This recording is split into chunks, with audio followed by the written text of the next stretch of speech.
Welcome back, viewers. Thank you so much for tuning in, and I really appreciate the fact that you have joined me. On this channel, I do deliver content on social work, and these are just nuggets from my own experiences. And I hope the purpose is that I hope somebody gets to grasp one or two things from these videos.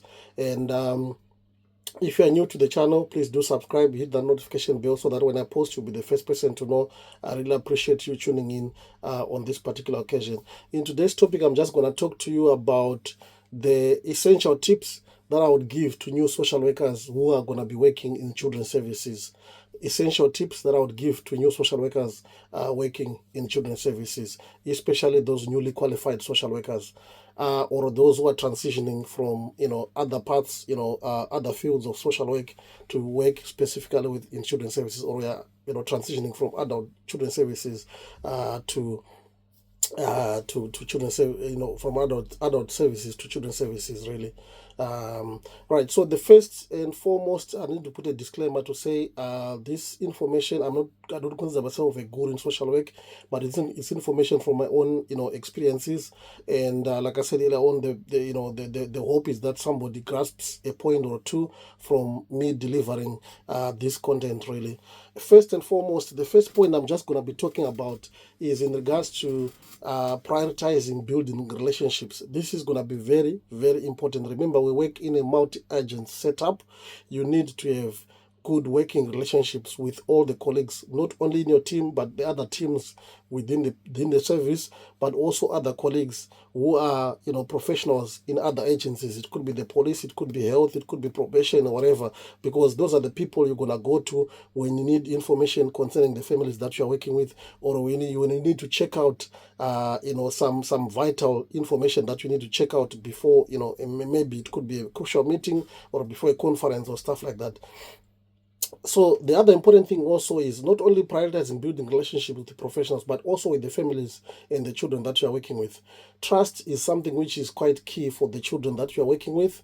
Trust is also quite key for the parents that you are going to be working with, including the professionals as well. Take time to listen to what they are saying, show some empathy, and be reliable. What I mean by being reliable is to make sure that when you have said to them, I'm going to do A, B, C, and D, get it done, and don't promise things that you can't do, because that's something that's just going to erode the trust that they have in you, or that's something that you cannot recover from. Don't ever promise things that you can't do, or promise things which you will need to go back and consult with your manager for authorization to be done. So you can't do that. Or you can actually say to them, in my view, I think what needs to be happening would be A, B, C, and D. However, I don't have authority to be granting that to happen, but I'm going to have a conversation with my manager to make sure that I'm motivated and make sure that that happens. That way, you are not promising them something, but you are just saying to them, these are the needs I've identified, but this is what I think needs to be happening. Even if it's something that your agents may not necessarily be able to provide, but other agents are able to provide, you can actually liaise with those other agencies to make sure that the support which they need is actually put in place. So that's key number one, very, very important tip. Going on to key number two, you need to know your legislation and policies. This is really, really, really important. You need to stay updated on all the laws applicable to children's services. There are quite a few. I think I've done another video where I've gone through those key pieces of legislation, but the key one would be the Children's Act of 1989, as well as the one of 2004. Remember, but we've got the working together, the working together guidance, and also the safeguarding policies. With regards to safeguarding policies and guidance, it's usually localized. For example, if you're in West Midlands, there will be West Midlands partnership. However, there's also the local safeguarding board for each and every local authority, which has got local safeguarding policies that you need to be following.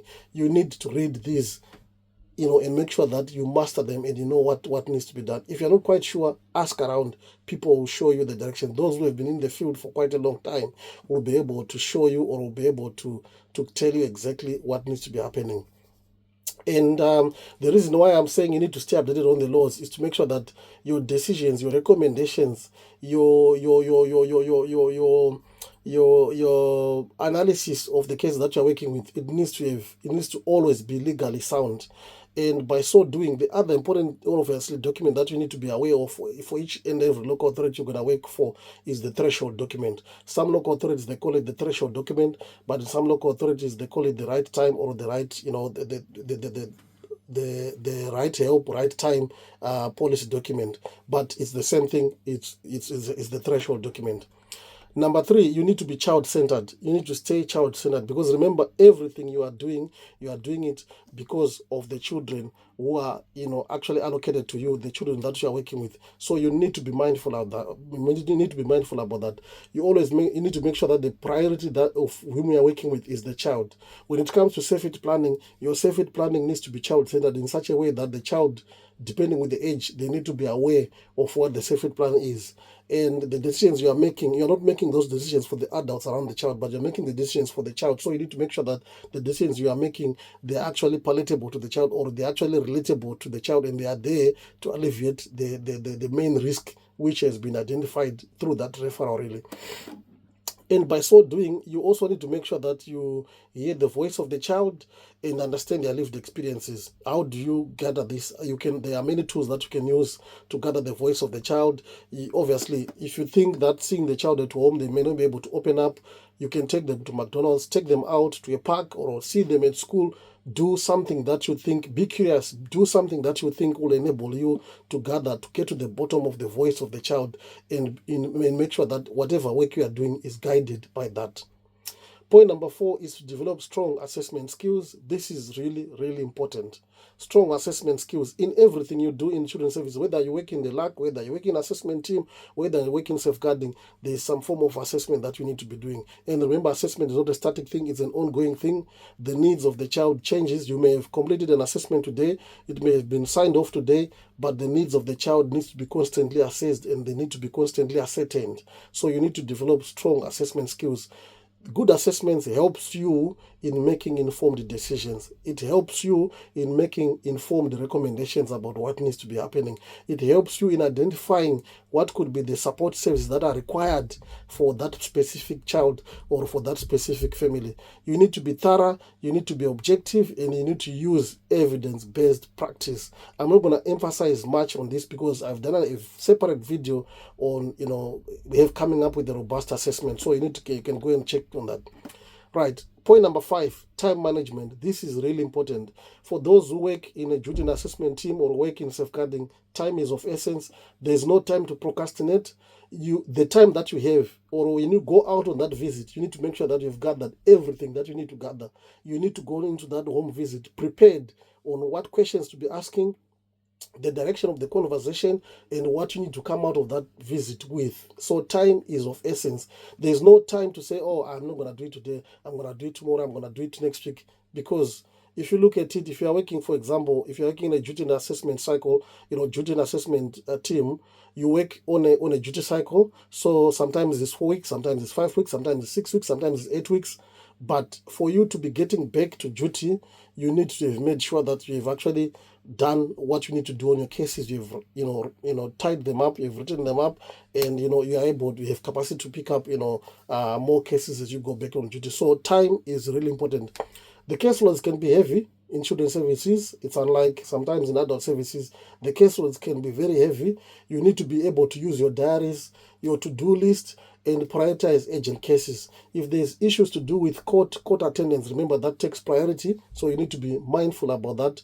You need to learn to balance your visits, to balance your reports and meetings effectively, because all those things needs to be done, but it's about prioritizing what's important and what needs to be done at that particular time. Even if it means sometimes you need to put an hour later to make sure that everything is tied in, you can always claim it as toil. Remember, you have a conversation with your manager in terms of claiming toil. Those are some of the things that you need to be making sure.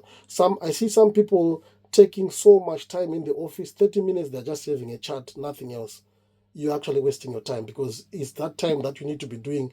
You could have written up in a visit, you could have written up your assessment in that 1 hour that you've spent out sitting there with somebody else, just having a chat and not doing what you need to be doing. So you need to be mindful about that.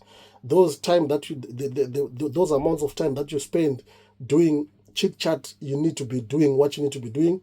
And if you don't do that, you might end up working, odd hours of the day, which is not supposed to be, a healthy thing for you. So time management is very, very important.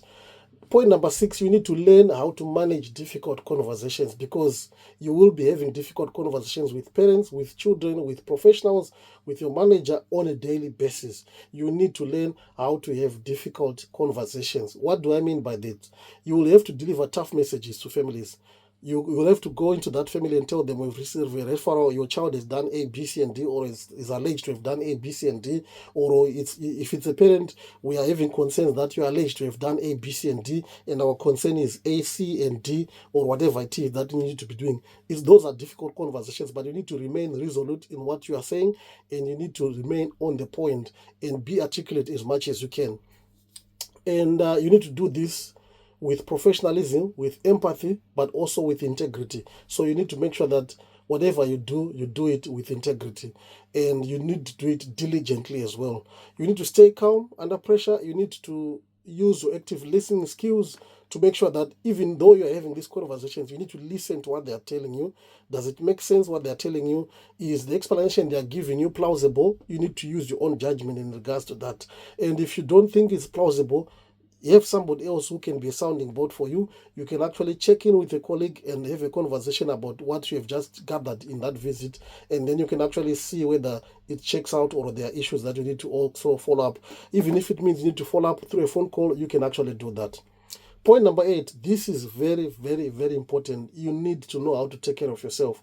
Nobody will know how you can need to take care of yourself other than yourself. Sometimes your manager may not even see that there are things going on with you. So it's you to be able to be mindful that you need to be taking care of yourself. Work-life balance, remember, it's something that we always talk about in social work. Social work can be emotionally draining. It can also be emotionally involving. However, you need to use your non-judgmental, attitude when it comes to these cases. Controlled emotional involvement. Remember, from the BSTEC principles, there's a separate video which I've done on the 7th. Yeah, so there's a separate video which I've done on BSTEC principles, so you can go and watch that video and get to know exactly, how you can actually maneuver such kind of situations, really.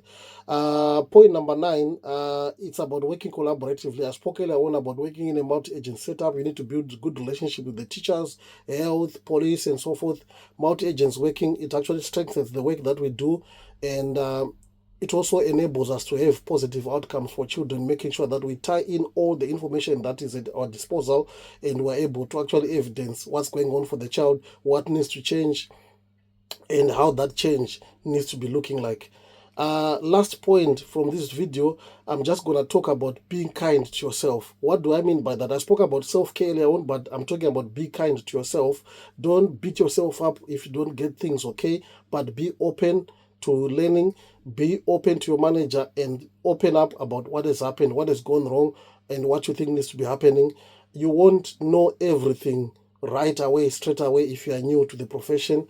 It's okay to ask for help. It's okay to ask a colleague to go out with on a visit, and you need to learn from your mistakes and keep on growing. So, with those few nuggets, I hope you have grasped something.